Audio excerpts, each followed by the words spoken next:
we're going to be auscultating the anterior chest in a ladder pattern, listening through a full breath cycle, inhalation and exhalation, and identifying breath sounds or any adventitious sounds such as wheezes, rhonchi, or crackles. So each time I move my stethoscope, can you take a deep breath in and out for me?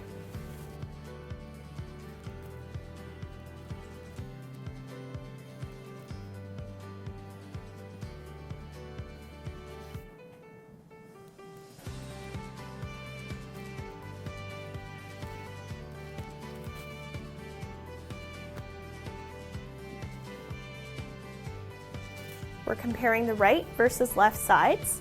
And again, we're going to repeat this examination, but on your posterior thorax.